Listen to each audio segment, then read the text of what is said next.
this part of the podcast, we typically ask our guests to go on a Mometu, find a movie, the over 10,000 films that we have, or 10,000 titles, films and series, and pick a movie that we could do a spoiler-free review on. Yeah.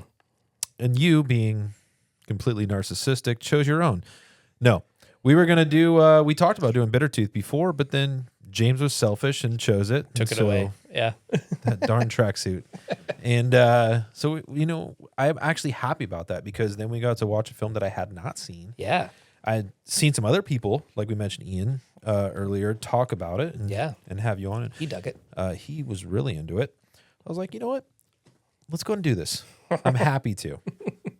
We watched Blood-Covered Chocolate. What a name. Blood-Covered Chocolate. And if you haven't seen it, we're going to go and roll the trailer right now.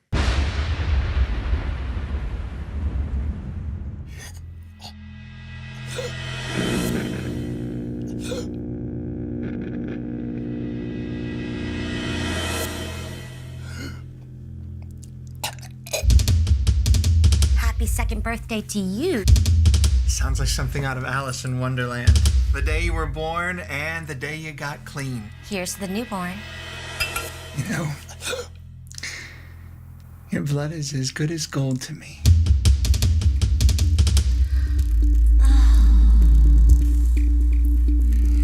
Could give you the long story. That we've always been here. That we're Legion. We suck the blood of all thy race, but you know that. You've got Twitter. Like midnight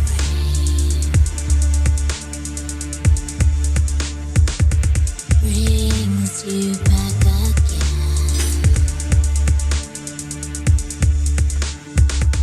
Sweet like honey flowing.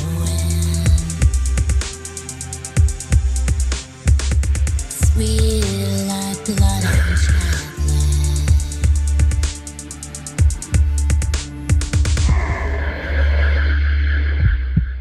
So, Blood-Covered Chocolate. What inspired you to make this film? Yeah.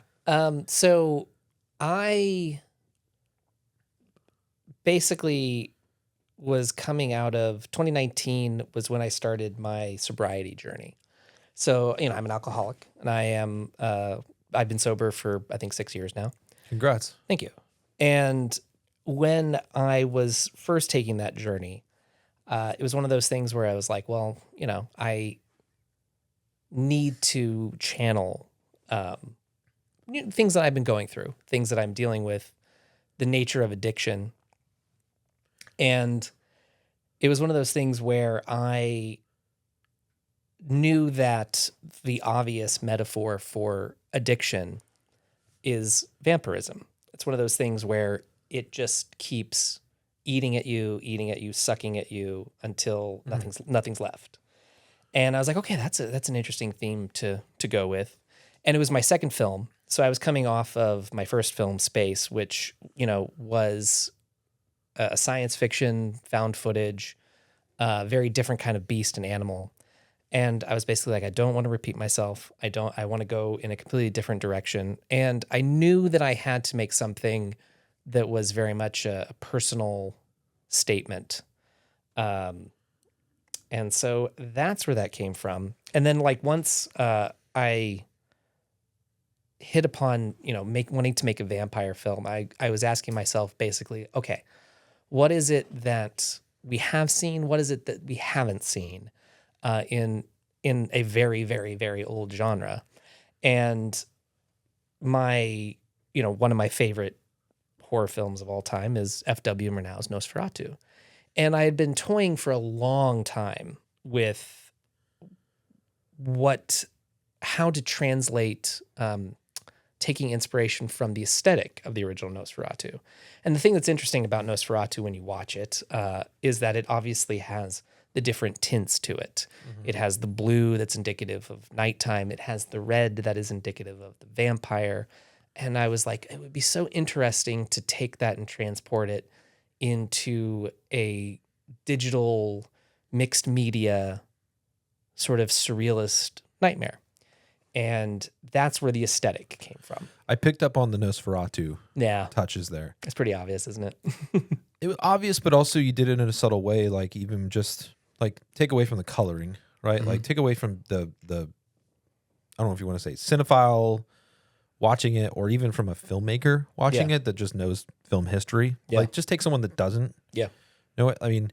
Or maybe they've seen Nosferatu, right? There were definitely tones of it, even just within the characters. So I definitely saw that in more aspects than just the coloring, right? Yeah. So no, I that was one of my notes here. It was just like, yeah, Nosferatu touches. Where'd you get that? What was the inspiration for that? And so, Yeah. I guess I was dead on. So that's cool. Oh yeah, absolutely dead on. Absolutely. The other thing that I had touched on was, kind of knowing the themes that you were exploring, right? And obviously a lot of that I noticed with the metaphor to addiction.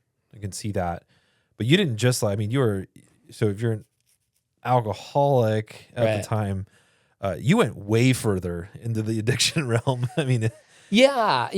I mean, well, that's the thing, is that like it's it's there in the nature of the title. Yeah. It's meant to be evocative of the irony of it, yeah, of what addiction is. Yeah. It is a sweet treat. It is chocolate on your mouth, but it is covered in your blood. It's covered in everything that's being sucked out of you. yeah, And I think early on, I realized that even though I am an alcoholic, I didn't want to make the film about an alcoholic. I wanted to make it about a drug addict, and specifically a heroin user, Yep. because that's the other. I almost forgot the other George A. Romero film that I absolutely adore is Martin, and Martin has some of those overtones as well. And so it's one of those things that it's like there is a kinship between the fangs and the needle. And that sort of puncturing and willingly giving your blood to something that just wants to take and take and take. It just seemed the obvious choice.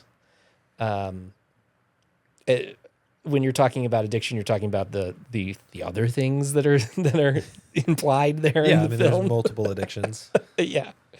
Yeah. I mean, And again, I'm trying to of course, say to to- not spoil much, Yeah. but I think, I want people to go watch this. It was Yeah, just a very absolutely. unique watch. yeah, And I literally watched it last night. yeah, I wanted to make sure it was super fresh in my mind. yeah, And what a crazy way to end a Tuesday night yeah, by watching Blood Covered Chocolate. I Yeah. mean, it was a wild ride. It was a lot of fun, and I there were just so many pieces. Like, I definitely want to go back and watch it again because there were just so many pieces that I was just like, I don't know if I fully appreciated it with the first watch. yeah, So I want to make sure I go back and see it, like even just with the intermingling of all the characters, like or the character changing, like the female changing. oh yeah, From being the mother to the Yeah. the girlfriend to and I mean the whole, obviously the end just totally wraps everything up, and I'm just like, oh my gosh, that's genius. But I didn't want to I just again, it's something I want to talk about, but I'm gonna leave it blank there. But yeah, yeah. how did you walk the line between like the horror aspect of it and then also like the realism? Early on, I realized that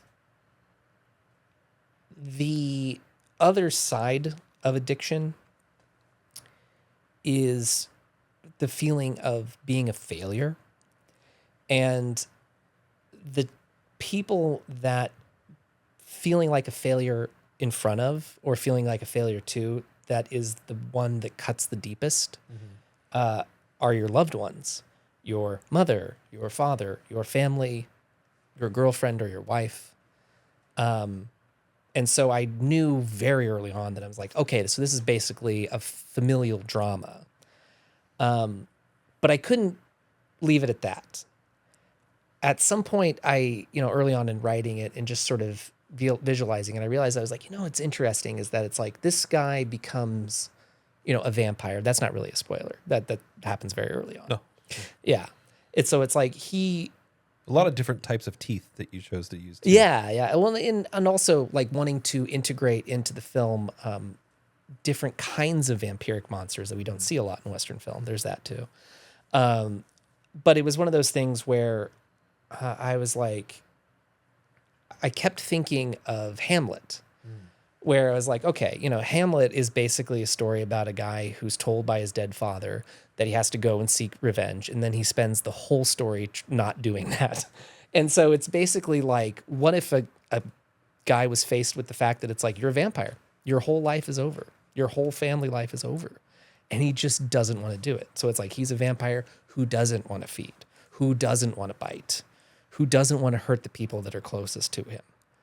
But the addiction, the pull, it just keeps pulling at him. And to my mind, I was like, okay, if we're getting into a world of addiction, and drug use, and familial secrets, and all of that kind of quagmire, I'm like, I'm also making a crime film here.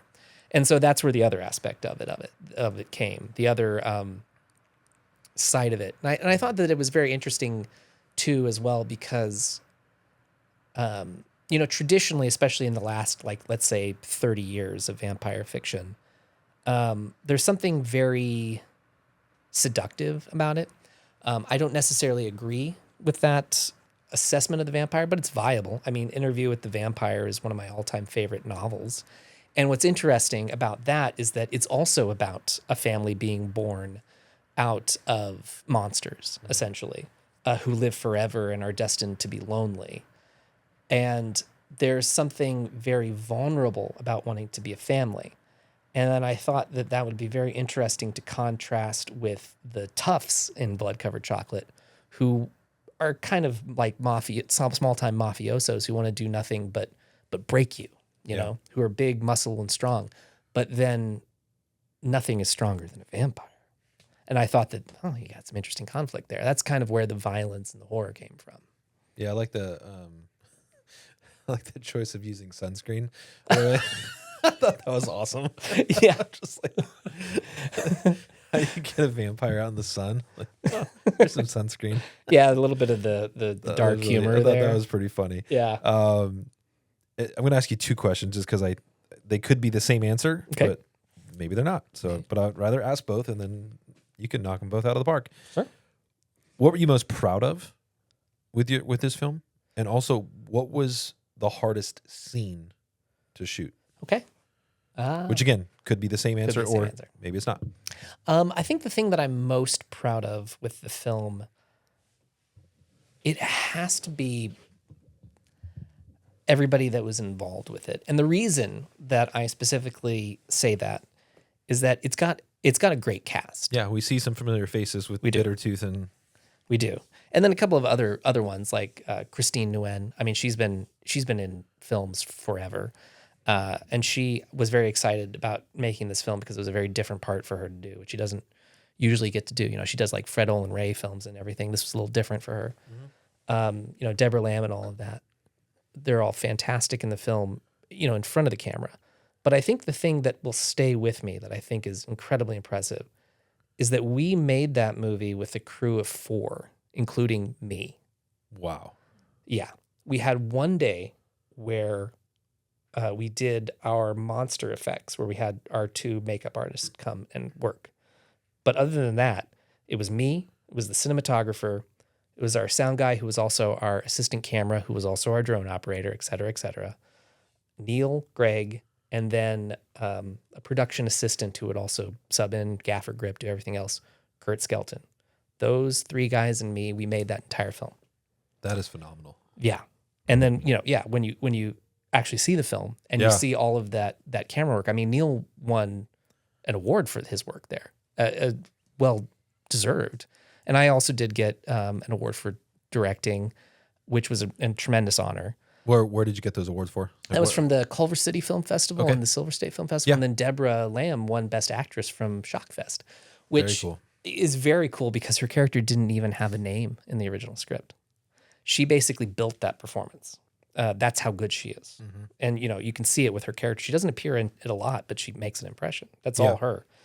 And I think the scene that was the hardest to do, but it was also the most rewarding because it's 100% logistical, was the continuous shot.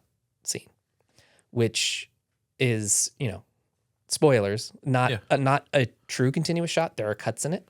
Yeah. Some of them you can see, some of them are hidden. And it was fascinating to try to figure all that out because we shot in that apartment. That was my apartment. Oh, it was. Yeah. So we shot for Typical indie filmmaker. Exactly. I'm like, I got to make my freaking apartment film. Got to use what you have. Yeah, exactly. Location is everything. We talked about that with Dan Mervish's episode, and he was talking about he had a friend during COVID who inherited a motel.